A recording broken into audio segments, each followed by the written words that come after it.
In this video, we'll discuss some of the music ideas in Where Did You Sleep Last Night by Leadbelly. The first idea that we'll discuss is a melody that mixes major and minor thirds. When Leadbelly sings a song, he probably naturally mixes major and minor thirds because that's a common characteristic of blues. If we look on the high E string, we can play the first few notes of a major scale. The open string is the 1 or E. The second fret is the F sharp, which is the 2. The fourth fret is a G sharp, which is the 3. The fifth fret is an A, which is the 4. And the seventh fret is a B, which is the 5. You can hear the beginning of the major scale. What Leadbelly does is he uses those notes in the melody, but he also plays a G note, which is the minor third or flat third of the scale. So using all of the notes of the melody, we have the 1, the 2, the flat 3, the major 3, the 4, and the 5. He starts out on a major third.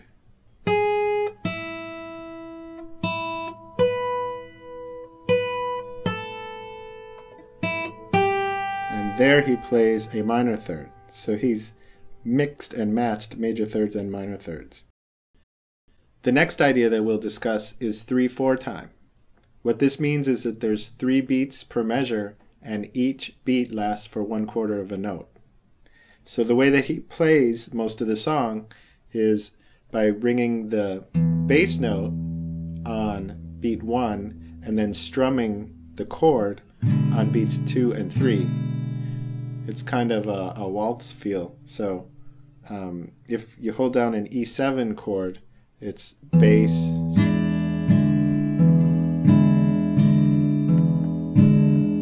and if you're counting, it's 1, 2, 3, 1, 2, 3, 1, 2, 3. So that's the basic feel throughout the song.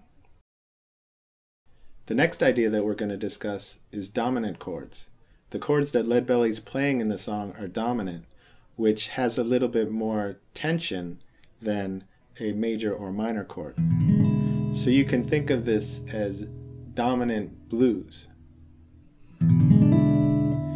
So what's really interesting is that the chords that he plays are based on the E minor pentatonic scale. So in E minor pentatonic scale, starts with an E note. The flat third is a G note, the 4 is an A note, the 5 is a B note, the flat 7 is a D note. So if you play all of those chords as dominant chords, you have an E7, a G7, an A7, a B7, a D7, and back to E7. So he plays 4 of those 5 chords. The only one he does not play is a D7. So you can really visualize that E minor pentatonic scale, and that helps to see what the roots of the chords that you're playing are. The next music idea that we're going to discuss is an alternating bass pattern. Basically, he's playing the root note, and then the chord, and then he plays the 5, and then the chord again. So it's 1, 5. And for the B7 chord, he actually starts on the 1 and then hits the 5 that's lower. So instead of the 5 that's higher in pitch, it's the 5 that's lower in pitch.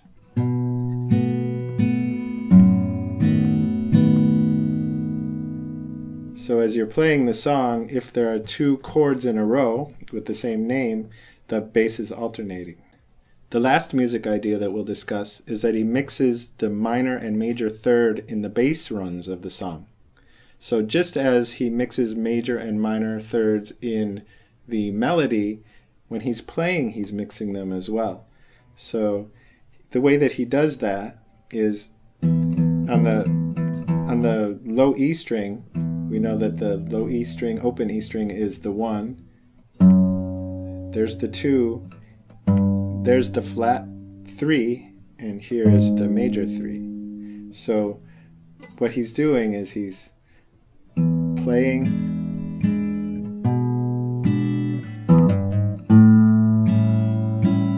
so when he goes to the A7, he's giving up one of the beats of a strum and playing the flat third and the major third, and then up to the 4, which is the root of the A chord. So he's mixing major and minor third in the bass line as well. It's a chromatic run. So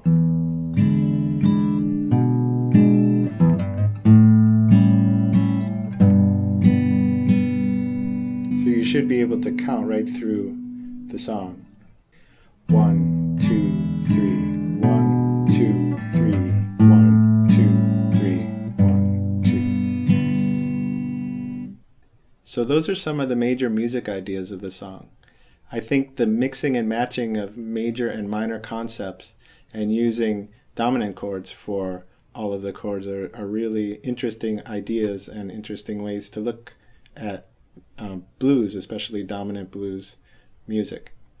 If you go to myguitarlessons.com, we have more information on all of these ideas, as well as exercises that step you right through them and track your progress along the way.